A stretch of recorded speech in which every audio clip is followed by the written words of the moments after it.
Hey, Matt here, and this is Killer Kyle. Obviously, this is gonna be one epic episode. We've got two episodes coming up. We have, of course, the NXT TakeOver 31, and then this episode 200, we have Victory Road. Yes. That will be very interesting. With the NXT TakeOver 31, there's some matches on there that looking forward to, and matches for Victory Road. Should be interesting. Not exactly sure what match is looking forward to on that one, but have to see when doing the video and actually looking at the whole card. So yeah, it's gonna be sweet, man. I can't wait. I can't believe that it's 200 already.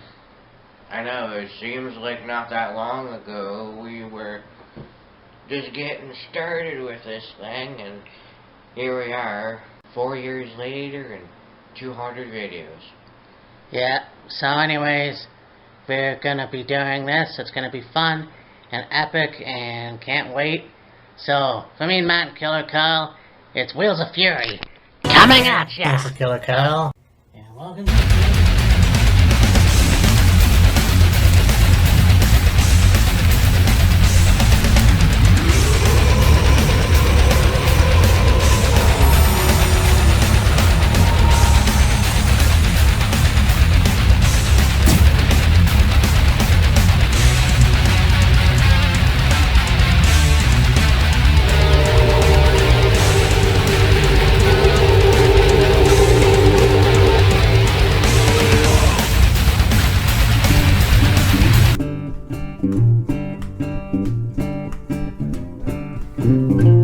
Matt here, and this is Killer Kyle, and holy shit, 200 episodes of Wheels of Fury. Yeah.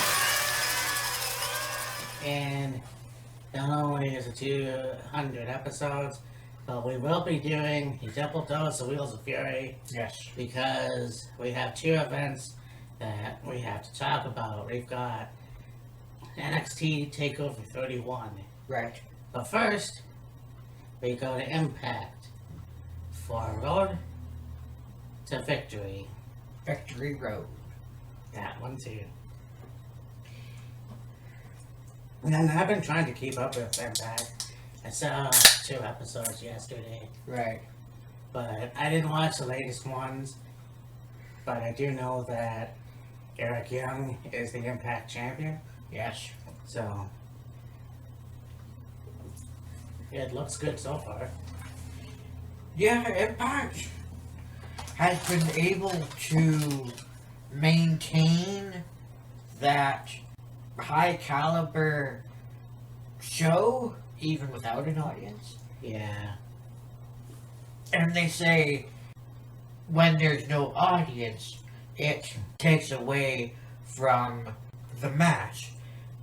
And I mean, you don't have the crowd cheering, you don't have the crowd chanting someone's name, you don't have cheering or whatever, which, is neither here nor there.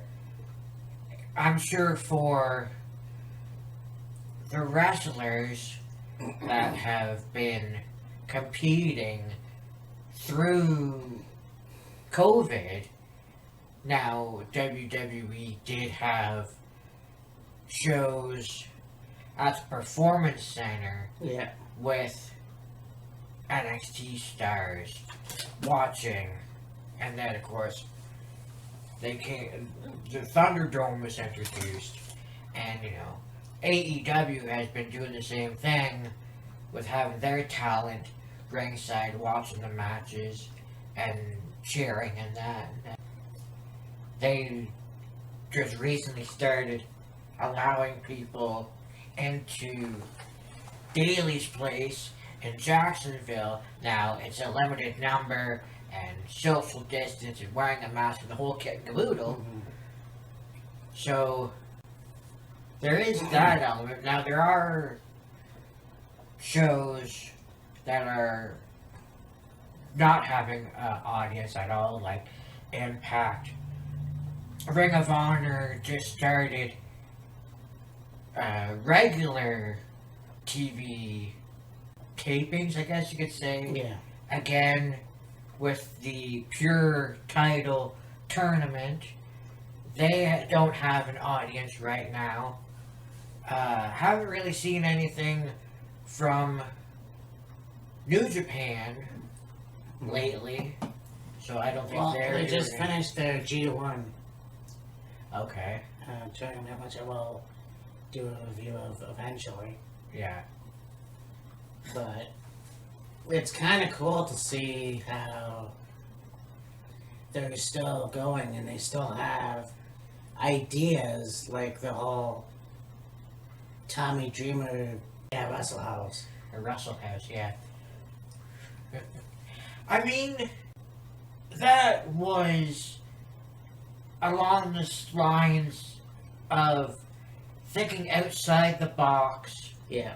And being creative and giving your audience something to look at other than just an empty wherever the hell Impact is taking place from. I think it might be Sam's Casino, possibly. Either in Vegas or there in Florida as well, maybe. I'm not sure. But, yeah, I mean, we were doing our Facebook Live and talking about the TNT title match that they're going to have next week with Cody and Brody Lee in a dog collar match.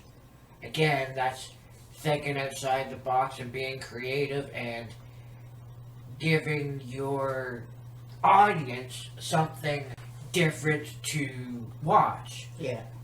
You know, when WWE decided to go from the Performance Center to the Amway Arena, the Thunderdome, you know, have a virtual audience and have that atmosphere of a kind of a live audience. Yeah. Even though it's virtually and the cheering and all this other stuff.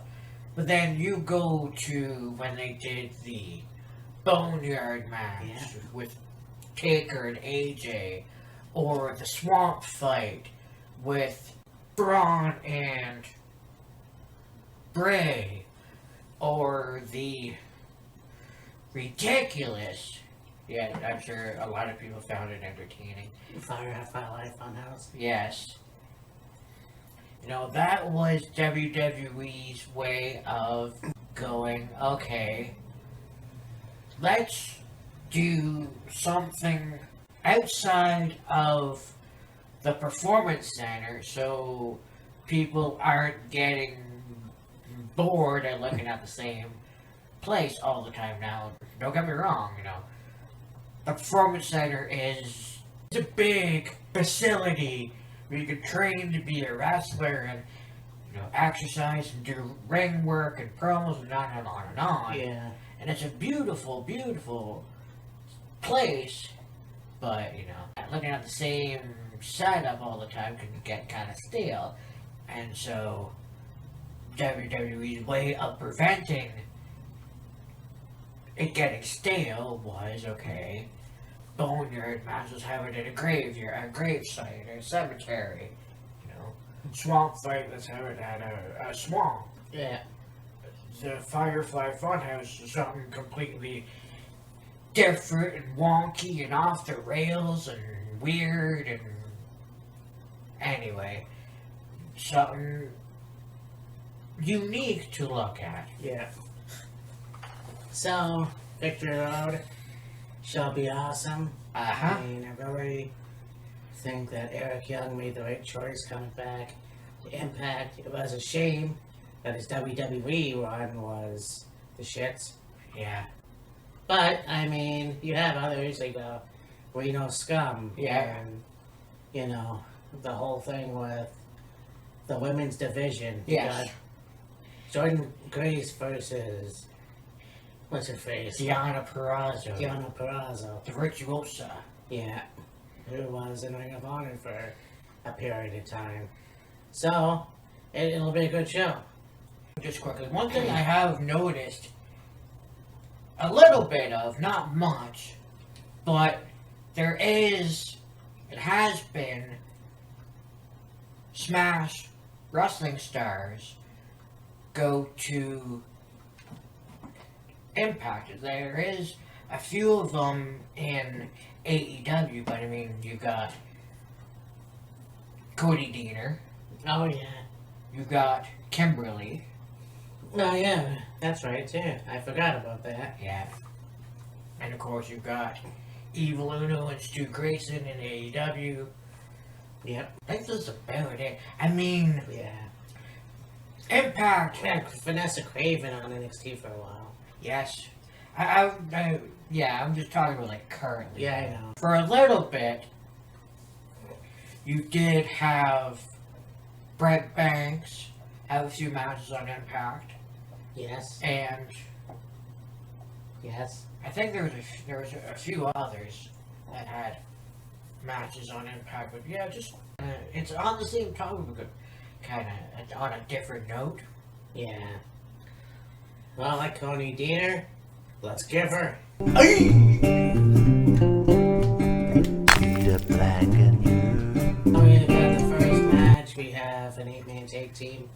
We've got the Good Brothers, Carl Anderson and Luke Gallows, versus Motor City Machine Guns, versus the North, versus Madman Fulton, and Ace Austin.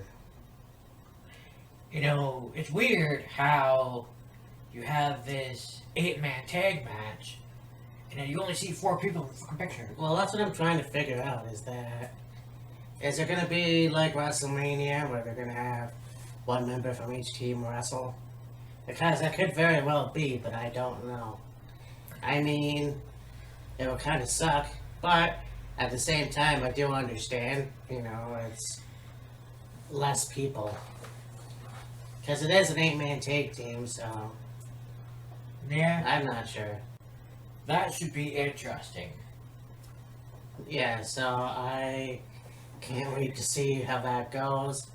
I mean, the Good Brothers basically have just came over to TNA. Yes. You know, Madman Fulton and Ace Austin don't need the titles right now, No. if any, you Yeah. know. And the North have been tag team champions for a while now, so I honestly don't know what to say about that. So I'm not quite sure. Yeah. I mean, if I were to pick, Batman Fulton and Ace Austin don't really need the titles. Good Brothers just came into Impact. They don't really need them at this moment, maybe in the future. The North already were the champions, so I Yes. mean, I think that. I mean, I don't know what to say. It's going to be an interesting match. If I were to pick, though, I would have to say that the Motor City Machine Guns would probably retain. If there's a miracle, who knows? It's going to be a good match. It was really cool to see the Motor City Machine Guns back in Impact. They haven't been on Impact together in quite some time. Alex Shelley was doing some stuff in Ring of Honor. Chris Sabin was doing production or some behind the scenes stuff with Impact. And then I think Alex Shelley retired, Yeah. then came out of retirement, started competing again, and then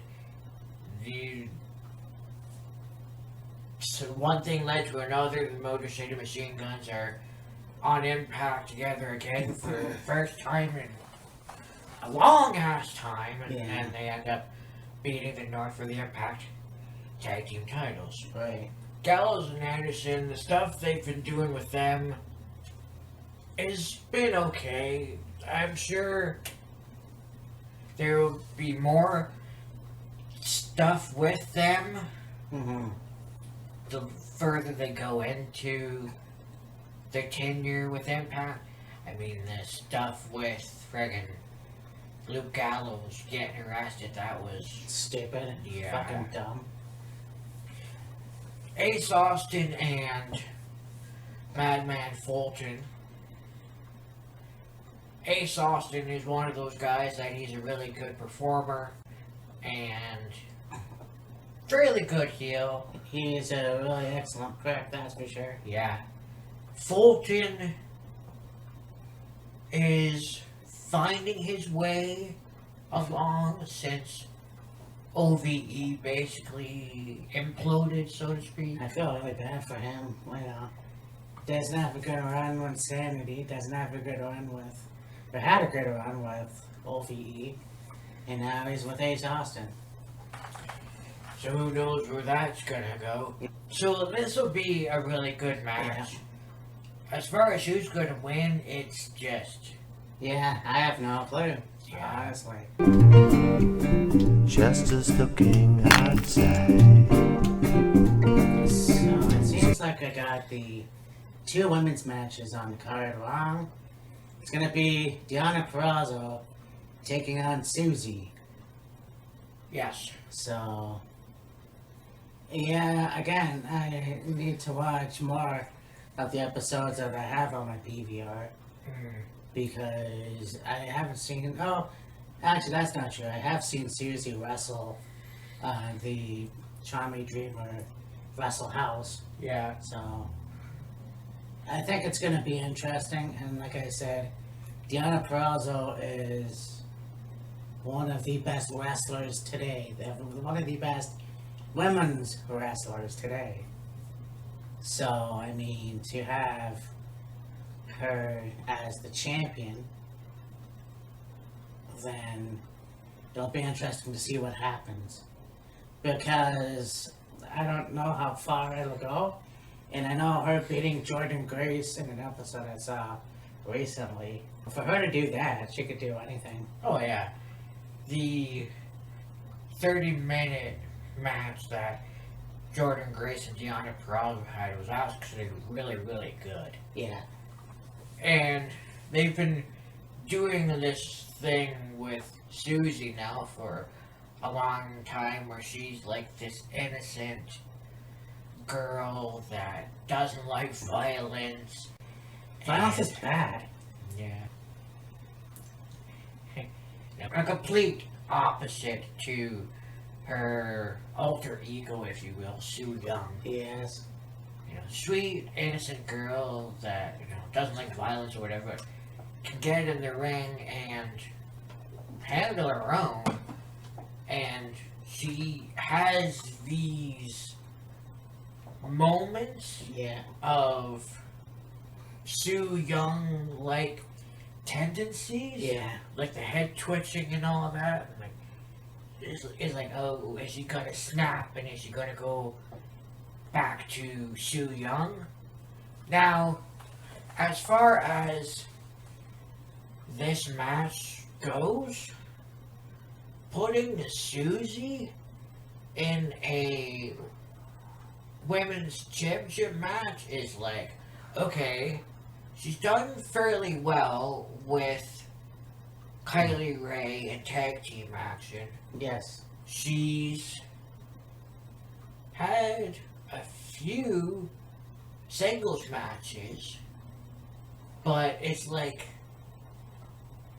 is Susie the right one to be in a match with Gianna? Yeah. I don't know. Especially for Victory Road. I mean, hell, they're even hyping up at some point Deonna Purrazzo and Kylie Ray having a match for the Yeah. women's championship. And it's like, Yeah. I don't see it. I don't see it. I think Deonna Purrazzo is going to retain. yeah. It's gonna be a good match, but yeah, I believe that Diana is gonna retain. If also. Thank you. Oh, it's gonna Next division outside. champion, Rohit Raju, is having an open challenge, I guess, for the X Division Championship. Yes. I have no idea who he's facing, how... Yeah. No idea what to call. Yeah, I don't know what to say, you know. You have a lot of guys that can go against him. Like, for example, TJP, I guess. Yeah? Or, you know, one of the Christ brothers. I don't know. Yeah. You know, that's kind of like all your good guys that were in the X Division picture all seem to go elsewhere. Yeah, exactly. So I honestly don't know. Yeah. Yeah, you could also even say Cody Deaner if you want. So I suppose. Is there an X Division anymore, or is it just... Okay, you have a champion and he'll face whoever they can come up with to put against him. yeah, Like, anyway. yeah, I'm not quite sure. So, be on the lookout for this match, and call it when you see it. Yes. Just. Tennille Dashwood, that's Jordan Grace. Yes. Tennille Dashwood versus Jordan Grace. And That would be interesting. yes, and we talked about Jordan Grace, the She Beast. She is one of the best in Impact right now. You know, she also did other promotions, but Yeah. the fact is, she is one of the toughest women in Impact, and I know that I said that she lost against the Vulture also, but I think she's definitely up there as somebody that will whip your ass in a second. Oh, yeah, absolutely. Jordan Grace has more than proven that she could beat the piss out of you if you cross her, Oh yeah. but yet seems like an absolute sweetheart in person. Yeah. Tennille Dashwood. Yeah, I mean, When she was Emma in WWE, fucking did nothing.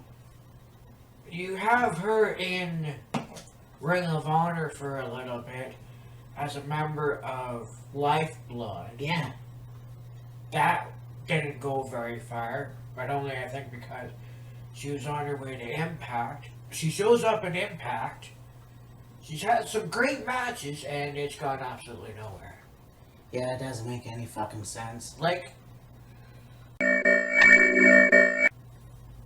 and what the hell is with this whole, supermodel act? This Oh. guy, Caleb Connolly, Yeah. he's with her. He used Oh, to be really? with Trevor Lee, went to NXT.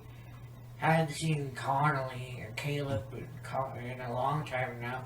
He's with her, and he's her photographer, manager, agent, whatever the fuck. And, he's taking pictures of her with his phone and all this other stuff. And it's like, somebody please give this woman something. I mean, she's got this thing where it's all about me. That's great. You can have her as a heel. She could make a damn good heel, but make some sense, people. You are taking a very good talent and fucking her over. Okay, you're gonna have her in this match with Jordan Grace. That's fine. Who wins? It's interesting to call, because you could go either way.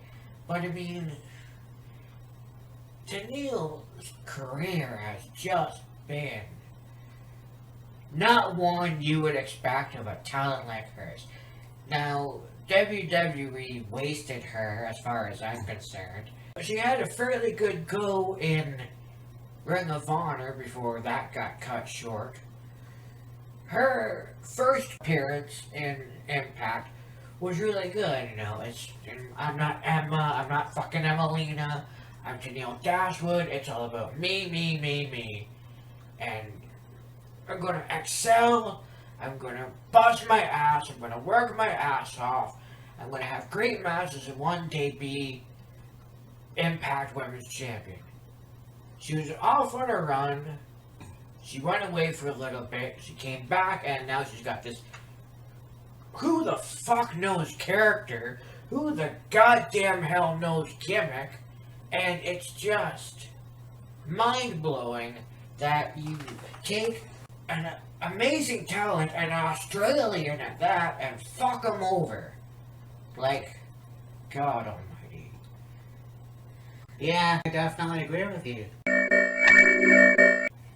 You know, she leaves Roddy Piper's school, she goes and she's doing a bunch of shit elsewhere. She goes into WWE and she does this shit right here. I don't know what that's called. You know, then, you know, she doesn't win the title.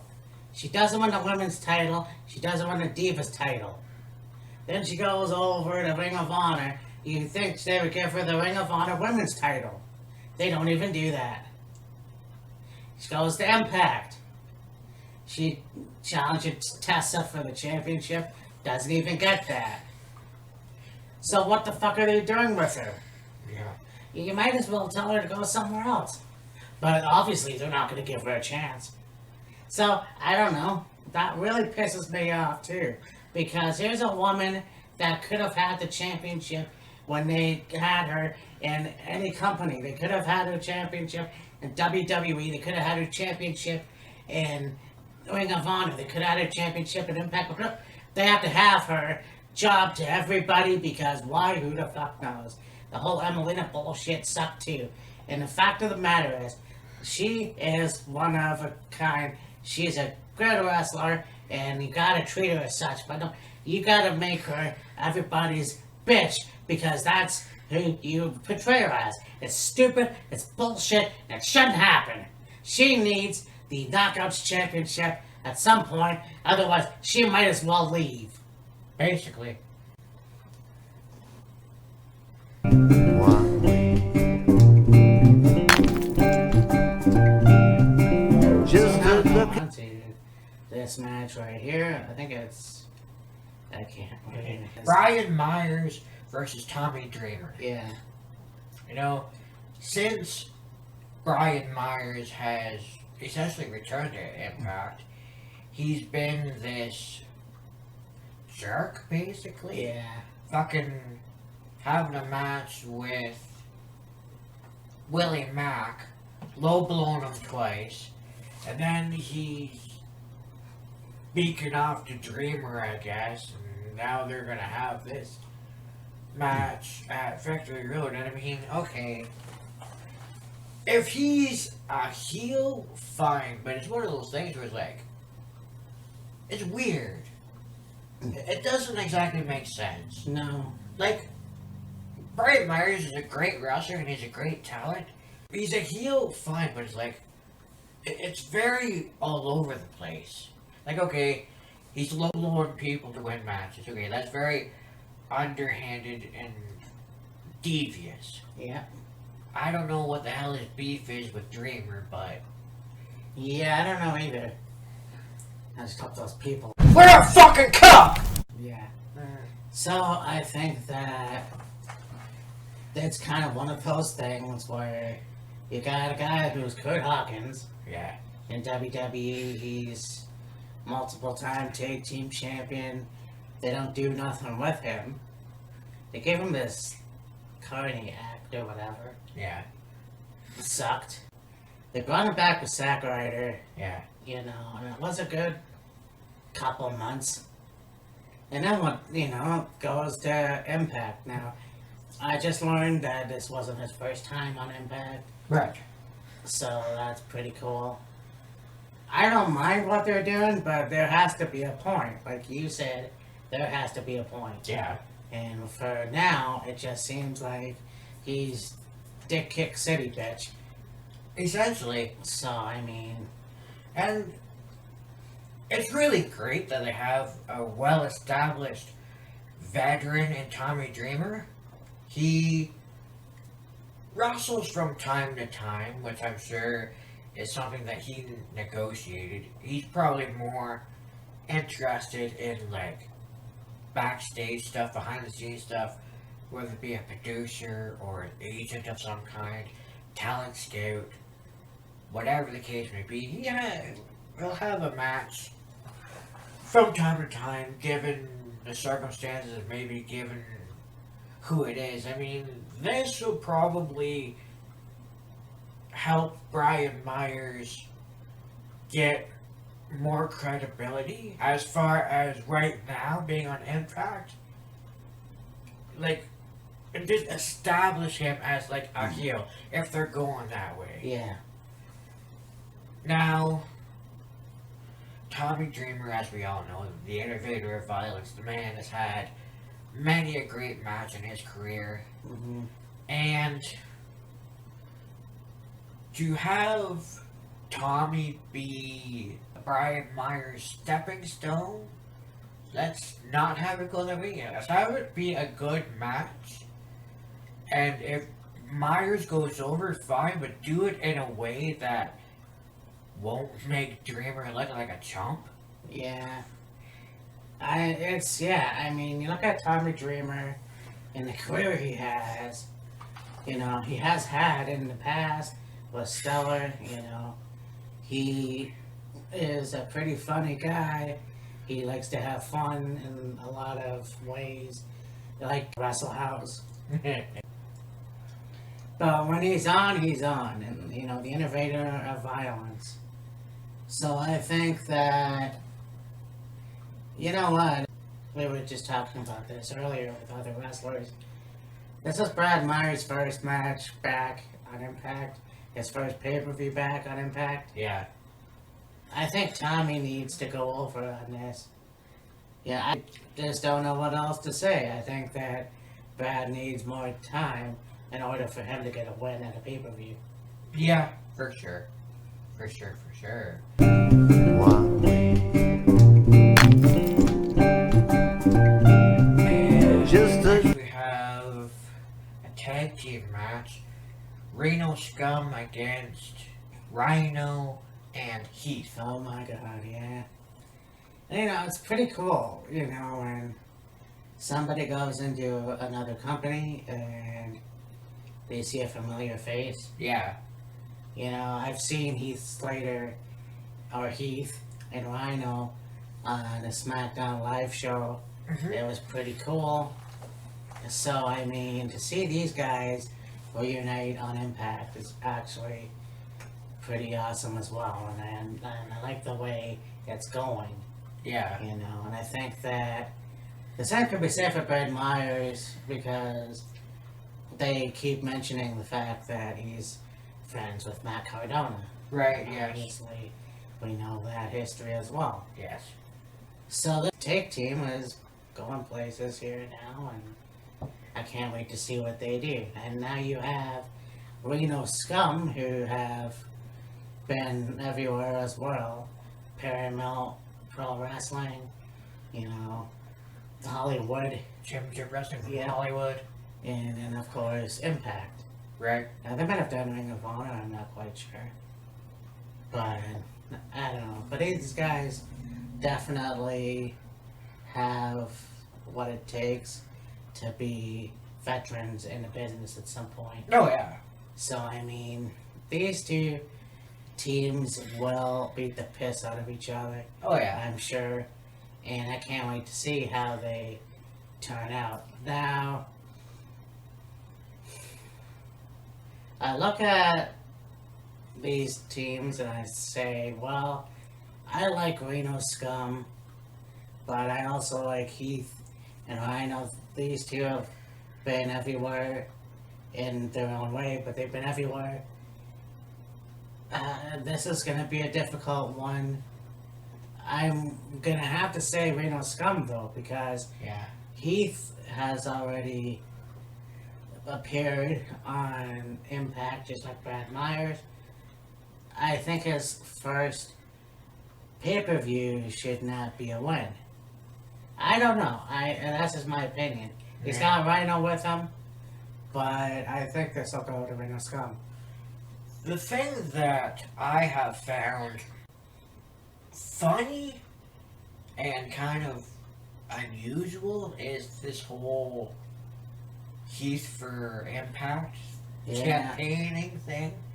It's like, okay, we obviously know the guy's under contract, but yet they're having this storyline basically where he has to earn being on a show and have a match, wrestle, whatever. I think Rhino basically went to Scott D'Amore and coerced him into having Heath as his partner against Reno Scum, I guess. And it's like, you are taking a talent like Slater and having him essentially be like comic relief. Yeah, I mean, I know he can do more. I definitely know he can do more, but to be fair, he was comic relief in WWE. You know, he was comic relief with Rhino. He was comic relief with Drew and Jinder. Basically, he was the one-man band. You know? But that stuff was entertaining. This is just like, okay, either he's that desperate for a job and Impact just doesn't want him on TV, or like they're making him fight for a position on the roster and earn his way on television and whatever, and it's like, it makes no sense. He is paid his dues. Let him fucking wrestle. You know? I mean, yeah, I kind of get what you're saying. It's just, I thought it was just a gimmick. I thought it was just something that he was doing, but they definitely... I mean, it could be just a gimmick, but it's weird. True. Yeah. Like, he's basically campaigning Yeah. to be on Impact, which is like, okay. I don't know why, but whatever. Yeah. Well, I've already said who I wanted to win. Heath hasn't wrestled yet. Rhino wrestles from time to time, like Dreamer. Mm-hmm. Reno Scum, they've been here and there doing random things. I mean, will it be a good match? Sure. Is it beneficial to anybody? As far as I'm concerned, no. Because there isn't anything that has solidified Reno Scum in potentially being challengers for the tag titles. Heath and Slater are getting back together, off and running again, I guess. And we'll see where it goes with those two. So this match is just basically, okay, they've got a match. Whoever wins, fine. Looking inside, hell is going outside. In our last match, we have the Impact World Championship.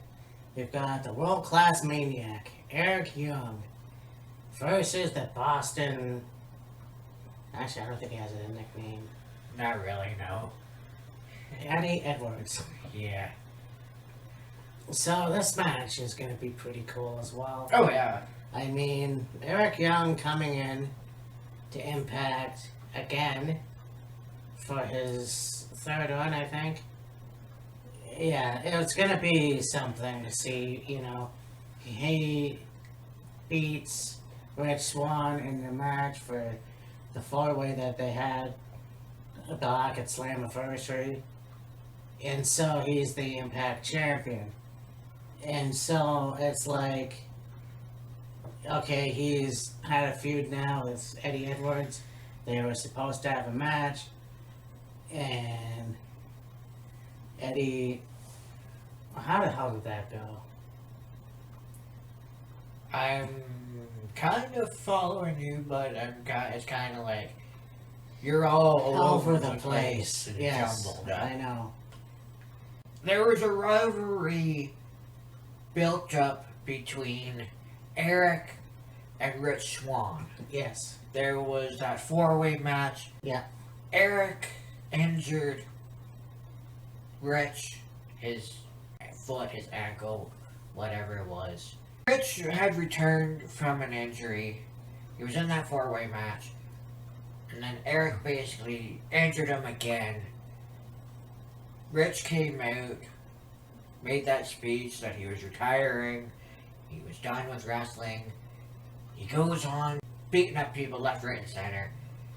Gets into a feud with Eddie. Beats Eddie for the championship. Rich Swann comes back, beating up Eric, wanting to fight him, and he's basically got his opportunity at Eric Young. If he's medically cleared to go and his foot's healed and whatever. And so I believe Eric and Rich will have a match next month, I think. Something like that.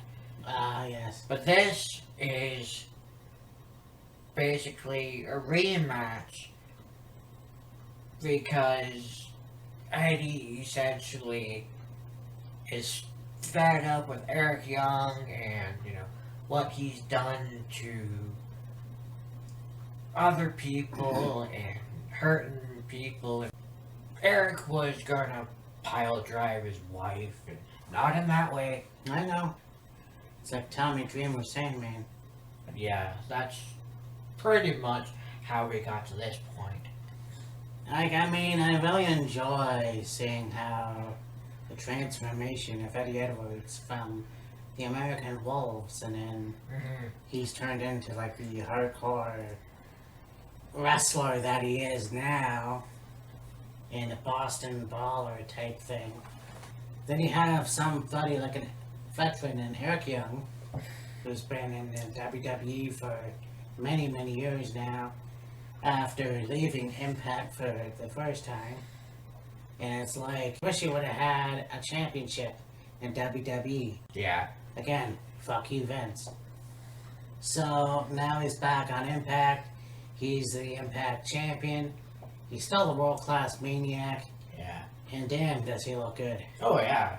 So Eric still has that mic skills, promo skills, and, we all know how great of a wrestler Eric is. And to be in an environment where he can ultimately have control over his own destiny and, be that world-class maniac, loose cannon, unhinged, beating up people, hurting people, injuring people, hospitalizing people. And, he's the Impact champion right now, which is fine.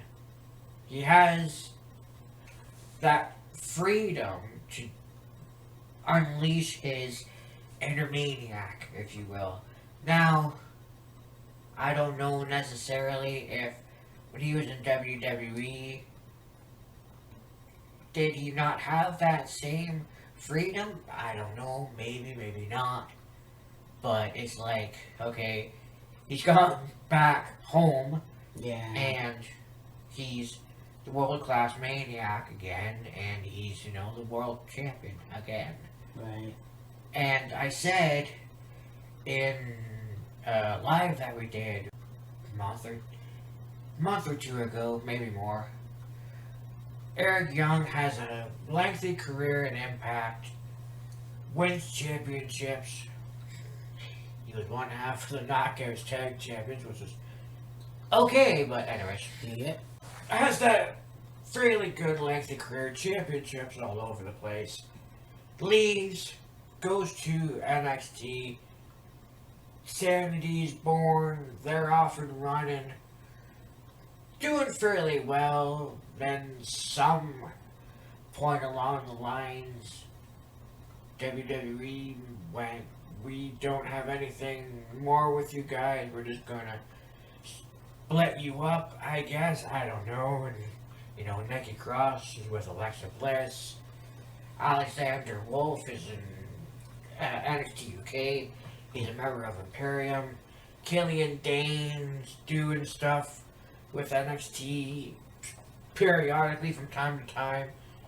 He hasn't really had much consistency lately. No. Maybe when COVID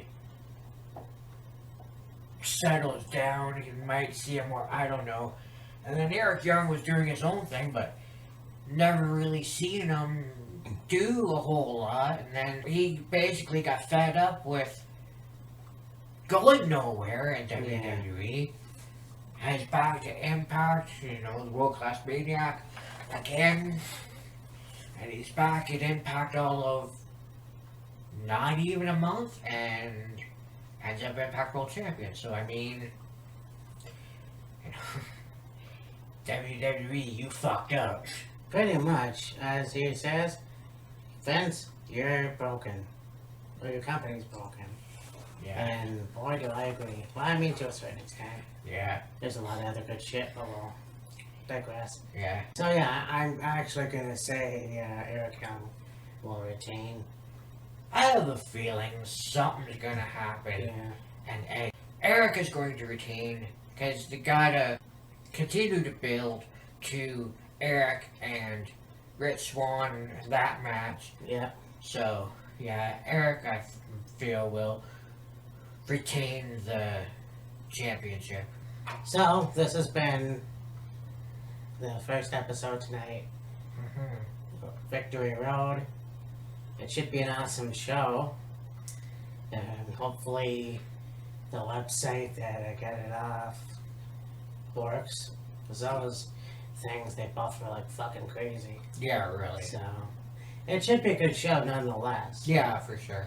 Like I said, I'm keeping up with my Impact, so I'll see Mm-hmm. how this goes. But yeah, it should be awesome. So, yeah, for me and Matt, it's Killer Kyle. 2000, baby. Talk to you later. Where are you getting 2,000 from? 200! Oh. Foul! 200 episodes. I was thinking way into the future, Chris. We got a long ways to get to 2,000, yes. Episode 200. In the box. It'll be awesome. Talk to you later. Deuces. Peace.